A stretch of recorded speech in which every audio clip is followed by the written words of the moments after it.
ओम शांति। 17 अक्टूबर 2022 के ईश्वरीय महावाक्य। पहले एक नजर मुरली के मुख्य पॉइंट पर। बाबा ने कहा, वास्तव में सच्चा शिव पुराण गीता है। बाप ने तुमको समझाया है, तुमको फिर औरों को समझाना है। मन मना भव अक्षर शिव पुराण में नहीं होगा। शिव पुराण अलग है। यह है श्रीमद् भगवत गीता। भगवान तो एक सिद्ध करना है। हमारा लक्ष्मी नारायण का चित्र बहुत अच्छा है, इस पर समझाना चाहिए। लक्ष्मी नारायण के मंदिर वाले अक्सर गीता जरूर पढ़ते होंगे। अगर दान नहीं करते तो जरूर कहेंगे अपना कल्याण नहीं किया है, तब औरों का नहीं कर सकते हैं। और फिर बाबा ने कहा, अगर किसको देवता नहीं बनाया तो ब्राह्मण कैसा। शिव बाबा कहते हैं, मैं तो हूं ही कल्याणकारी, तुमको भी कल्याणकारी बनना है। बाप कहते हैं, और कोई बात में न जाकर बाप को याद करो। यह है याद की यात्रा। मन मनाभव का अर्थ भी यहाँ है। और फिर लास्ट में बाबा ने कहा, गोप गोपियों को ही घर घर में परिचय देना है। कोई भी उल्हाना न दे, रह न जाए कि हमको पता नहीं पड़ा। जो जो भाषा जानता है वह उस भाषा में जाकर समझाए। अनेक भाषाएं हैं। नौकरी छोड़ी फिर यह सर्विस भी न कर सके तो बोझ चढ़ेगा। बच्चों में देह अहंकार व क्रोध है तो बहुतों को नुकसान पहुंचा देते हैं। माया ऐसी है, तकदीर में नहीं है तो भूल जाते हैं। कितना माया के विघ्न पड़ते हैं। धारणा नहीं होती है, यह भी विघ्न है ना। शिव के मंदिर भी बहुत है। गुप्त वेश में जाकर बोलना चाहिए, यह शिव कौन है। और अब सुनते हैं महावाक्यों को विस्तार से। मुरली का सार। मीठे बच्चे, अपनी उन्नति के लिए पुरुषार्थ करते रहो। ज्ञान रत्नों का दान कर सदा अपना और दूसरों का कल्याण करने के निमित्त बनो। प्रश्न है, ईश्वरीय सेवा करने के लिए कौन सा गुण होना जरूरी है। सेवा करने वाले बच्चों में कौन से ख्याल नहीं होने चाहिए। उत्तर है, ईश्वरीय सेवा में स्वभाव बहुत मीठा चाहिए। क्रोध में आकर किसी को आंख दिखलाई तो बहुतों का नुकसान हो जाता है। सर्विसेबल बच्चों में अहंकार व क्रोध बिल्कुल नहीं होना चाहिए। यही विकार बहुत विघ्न रूप बनता है। फिर माया प्रवेश कर कई बच्चों को संशय बुद्धि बना देती है।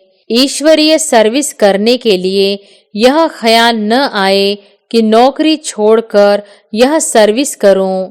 अगर नौकरी छोड़कर फिर यह सर्विस भी न करे तो बोझ चढ़ेगा। गीत है, ओम नमः शिवाय। ओम शांति। भगत लोग जब ओम नमः शिवाय कहेंगे तो शिव के लिंग और शिव के मंदिर को याद करेंगे। नमः कहकर पूजा करेंगे, वो हुई भक्ति। हम तो शिव बाबा को कहेंगे, तुम माता पिता। अब तुम चित्र को नहीं कहेंगे। तुम जानते हो वह शिव बाबा हमको पढ़ा रहे हैं। रात दिन का फर्क हो गया, यह दुनिया को पता नहीं है। शिव बाबा निराकार आकर पाठशाला में पढ़ाते हैं। क्या पढ़ाते हैं? सहज राजयोग और ज्ञान। जैसे क्राइस्ट का पुस्तक है, क्राइस्ट ने जो ज्ञान दिया उनका बाइबल बना। यह शिव पुराण है, परंतु वह तो दूसरे किसी ने बनाया है। वास्तव में सच्चा शिव पुराण गीता है। बाप ने तुमको समझाया है, तुमको फिर औरों को समझाना है। शिव बाबा ने क्या समझाया? शिव का जन्म भी सुनाते हैं। अब शिव पुराण गीता को कहे व शिव पुराण को कहे, दो तो हो न सके। भारत का धर्मशास्त्र एक होना चाहिए। जो धर्म स्थापन करते हैं उनकी जीवन कहानी बनाते हैं। इसने यह सुनाया। क्राइस्ट ने भी ज्ञान सुनाया होगा जिसका बाइबल बना। तो उस पुराण में बहुत कथाएं हैं। अब कथा सुनाई है बच्चों को, परंतु पार्वती का नाम डाल दिया है। उसमें तो दिखाया नहीं है कि पवित्रता की प्रतिज्ञा कराई है। मन मनाभव अक्षर शिव पुराण में नहीं होगा। शिव पुराण अलग है, यह है श्रीमद् भगवत गीता। भगवान तो एक सिद्ध करना है, उनका नाम शिव है। वह गीता फिर कृष्ण पुराण हो जाती है। वास्तव में श्री कृष्ण तो पतित पावन है नहीं, शिव पतित पावन है। भारत का धर्मशास्त्र है गीता। शिव पुराण को तो सब नहीं मानेंगे। अब कहेंगे गीता से देवी देवता धर्म स्थापन हुआ। वह तो शिव ही कर सकता है। श्री कृष्ण भी सांवरे से गोरा बनता है, फर्क बहुत है। बच्चों को समझाया जाता है। जो समझते हैं उनका फर्ज है अलौकिक कार्य करना। खुशी होनी चाहिए। अथाह खजाना मिलता है तो दान देना है। बाप का परिचय देना बहुत सहज है। भगत भगवान को याद करते हैं, भगवान आकर फल देते हैं। फल कौन सा? भगवान जीवन मुक्ति ही देंगे। सर्व का सद्गति दाता श्री कृष्ण को नहीं कहा जाता, परमपिता परमात्मा को कहेंगे। तुम जानते हो परमात्मा निराकार है। श्री कृष्ण को परमात्मा नहीं कह सकते। श्री कृष्ण सभी आत्माओं का बाप बन नहीं सकता। सभी आत्माओं का पिता परमपिता परमात्मा ही गाया हुआ है। बच्चों को अच्छी रीति बाप का परिचय देना है। वह तो सर्वव्यापी या लिंग कह देते हैं। भला लिंग का एक्यूपेशन क्या होगा? परमपिता परमात्मा की तो महिमा है। पतित पावन ज्ञान का सागर, यह पोस्टर बाहर लगा देना चाहिए। कोई भी आए तो पढ़े। तुम जाकर राधे कृष्ण व लक्ष्मी नारायण के मंदिर में समझाओ, हमारा लक्ष्मी नारायण का चित्र बहुत अच्छा है, इस पर समझाना चाहिए। लक्ष्मी नारायण के मंदिर वाले अक्सर गीता जरूर पढ़ते होंगे। अपनी उन्नति के लिए पुरुषार्थ करना है। बाप से ऊंच वर्षा पाने का शौक चाहिए। अपना और दूसरों का कल्याण करना है। शिव बाबा तो सभी का कल्याण करने वाला है। तुमको भी कल्याणकारी बनना है। बाबा कहते हैं मेरा अकल्याण कब होता नहीं। अकल्याणकारी रावण है, यह मनुष्य नहीं जानते। तुमको जाकर समझाना है। बादल भरकर फिर जाए बरसना है। शौक कितना होना चाहिए। अगर दान नहीं करते तो जरूर कहेंगे अपना कल्याण नहीं किया है, तब औरों का नहीं कर सकते हैं। सेंटर पर बहुत अच्छे अच्छे आते हैं, परंतु औरों का कल्याण करे वह नहीं करते। सुनते हैं फिर धंधे में थक कर घर गए तो खलास। दान नहीं देते हैं तो वह कोई ब्राह्मण नहीं ठहरे। ब्राह्मण जानते हैं कि हमको देवता बनना है। हर एक को अपने दिल से बात करनी है। अगर किसको देवता नहीं बनाया तो ब्राह्मण कैसा? शिव बाबा कहते हैं मैं तो हूं ही कल्याणकारी। तुमको भी कल्याणकारी बनना है। भला जिनको धारणा नहीं होती उनके लिए स्थूल सर्विस है। यहाँ बच्चे आते हैं जिनकी सर्विस की हुई है। सर्विस सेंटर पर बच्चों को अपने से पूछना है कि हमने कितनों का कल्याण किया। आते बहुत है, थोड़े बहुत हैं जो सर्विस करते हैं, बाकी धंधे आदि में लग जाते हैं। समझते हैं पवित्र बनना है सिर्फ, परंतु धन दान भी करना है। अपने से पूछना है अगर हम किसका कल्याण नहीं करेंगे तो पद क्या पाएंगे। बहुत बच्चियां कल्याण कर पंडा बनकर आती है, उनमें भी नंबरवार है।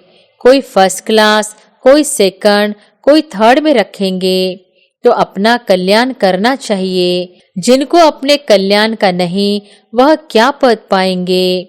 बहुत ऐसे सेंटर्स हैं जिनमें कई बच्चे सर्विस नहीं करते। इतनी ताकत नहीं जो जाकर दान करे। सवेरे मंदिरों में बहुत जाते हैं, जाकर ढूंढना पड़े देवता धर्म वाला कौन है। अब बाप कहते हैं मैं इस तन में आया हूँ। वह तो छोटे शरीर में जाकर आत्मा प्रवेश करती है। घोस्ट छाया के मुहाफिक आते हैं। यह भी वंडर है, कैसे घूमते फिरते रहते हैं। कौन बैठ पता निकाले।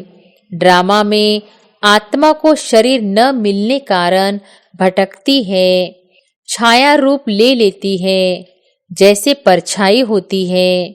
घोस्ट की परछाई नहीं पड़ती, आया गुम हो गया। इन बातों में अपने को नहीं जाना है, दरकार ही नहीं है। इस खोज में जाए तो शिव बाबा भूल जाए। बाबा का फरमान है निराकार बाप को याद करो, अपनी और दूसरों की देह को भूलना है। सबका प्यारा है शिव बाबा। बाप कहते हैं और कोई बात में न जाकर बाप को याद करो। यह है याद की यात्रा। मन मनाभव का अर्थ भी यह है। श्री कृष्ण तो ऐसे कह न सके। श्री कृष्ण को गाइड नहीं कहेंगे। निराकार ही गाइड बन सभी आत्माओं को ले जाते हैं, मच्छरों सदृश। आत्माओं का गाइड श्री कृष्ण हो न सके। उनको पुनर्जन्म में जाना है तो बाप का परिचय सबको देना है। भक्तों का भगवान एक है। वह बाप कहते हैं मामे कम याद करो तो विकर्म विनाश हो। सर्विस का बच्चों को शौक होना चाहिए। बच्चे मधुबन में आते हैं मुरली सुनने, तो सुनाने वाला जरूर चाहिए। बाबा जहाँ जाएंगे तो सर्विस ही करेंगे। सर्विस का शौक रहता है। बच्चे याद करते हैं, वह सम्मुख मुरली सुनकर खुश होंगे। एक पंथ 10 कार्य सिद्ध होते हैं।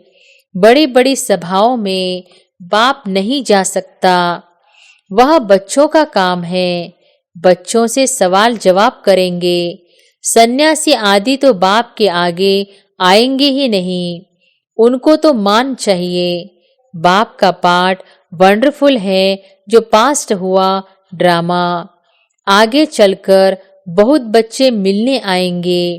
पहले बच्चों को समझाना पड़े। गोप गोपियों को ही घर घर में परिचय देना है। कोई भी उल्हाना न दे, रह न जाए कि हमको पता नहीं पड़ा। राजा रानी तो कोई है नहीं जो इतला करे। नया हुनर निकालते हैं तो गवर्नमेंट को दिखलाकर वृद्धि कराते हैं। यहाँ तो प्रजा का प्रजा पर राज्य है। निमंत्रण बच्चों को देना है। इसके लिए चित्र आदि छपाते रहते हैं। यह चित्र बाहर भी जाएंगे। बच्चों को मेहनत करनी है। जो जो भाषा जानता है वह उस भाषा में जाकर समझाए। अनेक भाषाएं हैं। बाबा राय देते हैं पूना और बेंगलोर तरफ सर्विस को खूब बढ़ाओ। सबको मालूम पड़े। सब भाषाओं में पर्चे छपाने हैं। बेहद की बुद्धि चाहिए। ऐसे भी नहीं कि बाबा नौकरी छोड़ूं। नौकरी छोड़ी फिर यह सर्विस भी न कर सके तो बोझ चढ़ेगा। इसमें स्वभाव बहुत मीठा चाहिए। क्रोध बहुतों में है। आंख दिखला देते हैं, फिर रिपोर्ट आती है। अच्छे अच्छे बच्चे लिखते हैं कि हमारी सुनते नहीं हैं। यह अक्षर निकलना नहीं चाहिए। बच्चों में देह अहंकार व क्रोध है तो बहुतों को नुकसान पहुंचा देते हैं। बाप को बच्चों का कितना ख्याल रहता है। सब बच्चों पर नजर रखनी होती है। मम्मा बच्ची भी थी, फिर भी माँ कहलाती थी। उनको फूरना रहता था। ज्ञान में भी कहाँ माया प्रवेश हो जाती है। फिर कई संशय बुद्धि भी बन पड़ते हैं। कितने कदम कदम पर विघ्न पड़ते हैं। आज बच्चा है, कल बदल जाता है। विकार पर कितना झगड़ा होता है।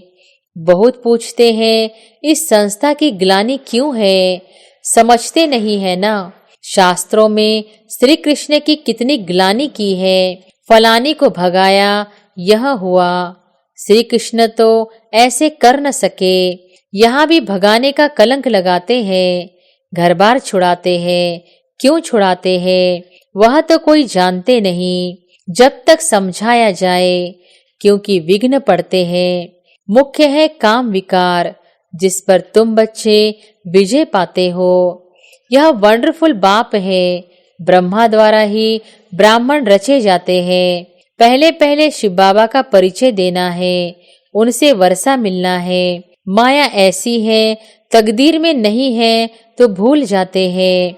कितना माया के विघ्न पड़ते हैं, कितना माया के विघ्न पड़ते हैं। धारणा नहीं होती है, यह भी विघ्न है ना।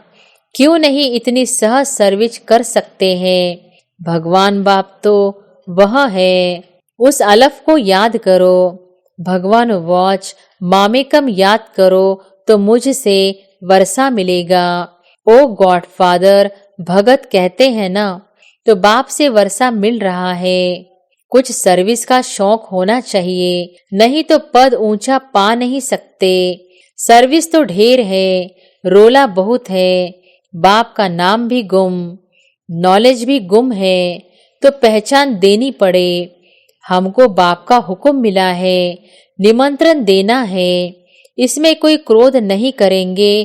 पोस्टर छपे हैं, सर्विस के लिए, रखने के लिए नहीं बने हैं। शिवाय नमः अक्षर बहुत अच्छा है। पूरा शिव बाबा का परिचय है। निराकार शिव बाबा आया है, जरूर वर्षा दिया है, आकर पति दुनिया को पावन बनाया है। ऐसे ऐसे अपने से ख्याल कर फिर जाकर कोई को समझाना पड़ता है। शिव के मंदिर भी बहुत है, गुप्त वेश में जाकर बोलना चाहिए, यह शिव कौन है। शिव बाबा को तो निराकार परमात्मा कहा जाता है। उन्होंने क्या किया जो इतना मंदिर बनाया है। युक्ति से जाकर समझाना चाहिए। अब भला समझे व न समझे, अंत में याद आएगा कि कोई ने हमको समझाया था। अच्छा, मीठे मीठे सिकिलधे बच्चों प्रति माता पिता बाप दादा का याद प्यार और गुड मॉर्निंग। रूहानी बाप की रूहानी बच्चों को नमस्ते। धारणा के लिए मुख्य सार। पहली पॉइंट, अपना कल्याण करने के लिए सर्विस का बहुत बहुत शौक रखना है। थक कर बैठ नहीं जाना है। मनुष्य को देवता बनाने की सेवा जरूर करनी है। दूसरी पॉइंट, ऐसा कोई कर्म नहीं करना है जो कोई रिपोर्ट निकाले या माता पिता को फूरना हो। किसी भी हालत में विघ्न रूप नहीं बनना है। वरदान है, मर्यादा की लकीर के अंदर सदा छत्र छाया की अनुभूति करने वाले माया जीत विजयी भव। मर्यादा की लकीर के अंदर सदा छत्र छाया की अनुभूति करने वाले माया जीत विजयी भव। बाप की याद ही छत्र छाया है। जितना याद में रहते उतना साथ का अनुभव होता है। छत्र छाया में रहना अर्थात सदा सेफ रहना। जो संकल्प से भी छत्र छाया से बाहर निकलते हैं उन पर माया का वार होता है। छत्र छाया के नीचे मर्यादा की लकीर के अंदर रहने से कोई की हिम्मत नहीं अंदर आने की। लेकिन यदि लकीर से बाहर निकले तो माया है ही होशियार। इसलिए साथ के अनुभव से माया जीत बनो। स्लोगन है, अशरीरी बनने का अभ्यास ही समाप्ति के समय को समीप लाने का आधार है। अशरीरी बनने का अभ्यास ही समाप्ति के समय को समीप लाने का आधार है। अच्छा, ओम शांति।